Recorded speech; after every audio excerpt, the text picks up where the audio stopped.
New Mind itu apa sih? Pertanyaan ini muncul kebanyakan dari sahabat yang baru bergabung dengan channel Bossman. Istilah New Mind aslinya hanya pembeda dari cara berpikir pejabat pemerintahan yang berkuasa dan politikus yang selama ini memainkan perannya di kancah nasional dalam 15 tahun terakhir. Orba sudahlah, dilupakan. Jangan pernah beri peluang Orba bangkit lagi. Itu usang. Pemikiran reformasi 1998 ternyata juga tidak membuat bangsa Indonesia menjadi negara superpower dalam 20 tahun ini. Dan politik parlementer saat ini hanya membuat politikus serta penguasa serta oligarki yang bermain, yang menjadi kaya dan menjadi makmur. Rakyat kebetulan pinter muterin ekonomi di bawah. Ya, faktanya dari dulu rakyat memang autopilot. Semua ini tidak akan pernah membuat Indonesia berdaulat penuh. Tidak akan bisa membuat Indonesia menjadi negara superpower mengendalikan dunia. Tidak akan. Karena itulah berpikirnya politikus dan pejabatnya hanya membuat rakyat sekedar menyambung hidup, ada makanan di piring rakyat. Beda dengan New Mind. New Mind punya rencana besar, membuat Indonesia menjadi negara pemenang, bangsa yang disegani dan menjadi negara superpower. Menjadi negara superpower itu harus dilepas dari pemikiran pertama adalah hutang dari negara lain untuk kebutuhan rutin pemerintahan yang tidak produktif serta bergantung pada mata uang asing. Ini harus hilang. Jadi untuk sekian kalinya kita uraikan apa itu New Mind dalam Mardigu Nation. Mardigu Nation adalah cara bernegara New Mind. Kita jelaskan ada 3 wilayah cara ekonomi bernegara. Kita belah 4 cara melihatnya. Kiri adalah sosialis, kanan adalah kapitalis, atas dan bawah sekarang.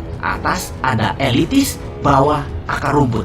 Dibagi 4 ya. Dan dalam 3 wilayah ekonomi, kiri atas adalah sosialis elitis, kanan atas adalah kapitalis elitis. Lalu yang di bawah atau bottom of pyramid disebut akar rumput. Kaum New Mind menomorsatukan akar rumput, menomorsatukan bottom of pyramid, menomorsatukan buruh, menomorsatukan pebisnis UKM, menomorsatukan petani dan nelayan. Problem akar rumput yang paling mendasar adalah tidak melek keuangan dari accounting system, finance hingga payment system, pembiayaan dan peminjaman. Financial literacy-nya harus ditingkatkan, kesadaran kemakmurannya harus di-upgrade. New Mind itu melihat BUMN itu sebagai threat atau ancaman. Karena itulah BUMN kaum sosialis elitis. Karena kebijakan BUMN sering menekan UKM dan malah berkompetisi dengan UKM. Harusnya BUMN itu berkompetisi dengan korporasi besar asing dan pendapatnya harusnya terbanyak dalam mata uang asing terutama dolar. Itu harusnya BUMN banyak dapat dolar. Namun faktanya BUMN malah jago impor alias bukan pahlawan devisa. Penghasilannya rupiah dan memakan pasar UKM. Namun secara politik BUMN bisa dijadikan para penguasa sebagai cash mesin dalam tanda petik oleh penguasa dan alat tekan oposisi. Pemiskinan orang atau pengayaan kelompok tertentu bisa diatur demikian. Jadi ketika New Mind mendapatkan kepercayaan rakyat, BUMN dari 800 tinggal 20 kali. Yang kedua, terlihat New Mind itu anti oligarki atau kapitalis elitis kanan atas. Benar, saat ini sejak Orde Baru hingga sekarang oligarki berkuasa penuh. Bahkan pembiayaan seperti bank, uangnya terbanyak ke mereka. Untuk kaum kapitalis elitis, untuk para oligarki, dananya diambil dari akar rumput. Uangnya buat elitis, buat kanan atas, juga buat kiri atas. Sementara akar rumput kalau meminjam bunganya besar, harus ada jaminan. Jaminannya bisa 2 kali lipat dari nilai pinjaman. Lalu lama lagi keluarnya. Sistem old mind selama 7 presiden tidak membuat Indonesia menjadi negara superpower. Mana hasilnya? Bahkan minta 3 kali kesempatan berkuasa lagi. Mana hasilnya? Lalu yang herannya oposisi tidak juga jenius solusi ke depannya. Jadi baik incumbent, partai dan kelompok pendukung incumbent dan oposisi tidak akan menghasilkan Indonesia sebagai negara berdaulat. Kalau kayak gini melihatnya, semua mendem. Old mind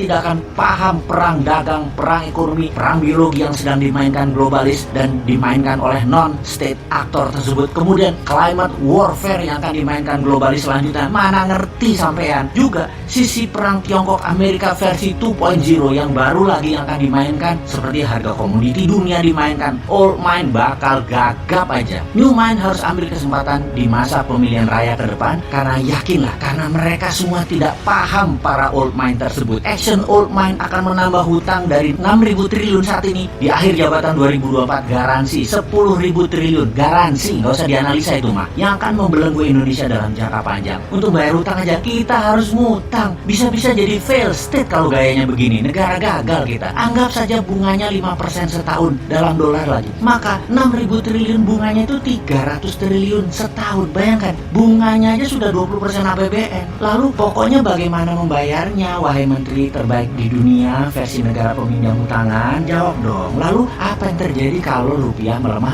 5% setahun? Itu nggak ngejar lo bayar hutangnya. Jadi sebagai pemerakarsa New Mine, Mardi Gunasion seorang bosman fokus di dua hal sebagai bukti New Mine bukan teori. Pertama, pembiayaan UKM melalui urun dana, di mana Santara adalah perusahaan bosman yang akan membuktikan bahwa kekuatan akar rumput lah yang bisa membuat Indonesia berdaulat. Kemudian sistem pembayaran menggunakan platform dinaran, di mana rupiahnya anti inflasi dengan underlying emas, dan emasnya bisa diberikan atau dipindahkan sesama akun dinaran. Ini sistem pembayaran yang menarik, ini alat tukar yang menarik. Semua ini adalah bagian dari kontribusi New Mine terhadap sistem ekonomi agar membuat Indonesia berdaulat. Bayangkan, ketika New Mine berkuasa, sistem dinaran akan diambil alih oleh pemerintah, masuk ke dalam sistem 100% diambil pemerintah dan milik pemerintah. Lalu rupiah dicetak 6.000 triliun dengan jaminan emas yang masih di gunung yang akan diproduksi dalam 10 tahun ke depan. Gunung-gunung milik negara, milik rakyat. Asetnya dibuat bahan baku dari tabungan metal, penjamin terbitnya uang cetakan tadi. Kedaulatan Indonesia akan menjadi meningkat 2 kali lipat hanya dalam 1 tahun. Jadi dinaran dan Santara adalah contoh atau etalase dari konsep New Mine untuk menjalankan ekonomi bernegaranya. Semoga diterima masyarakat dan para sahabat semua kaum akar rumput. Anda menerima dua sistem ini. Kita segera batasi elitis. Kita utamakan ekonomi akar rumput. Jangan dibalik, akar rumput dibatasi, elitis dibebaskan. Gimana sih kalian ini bernegaranya? Tempe bener sih.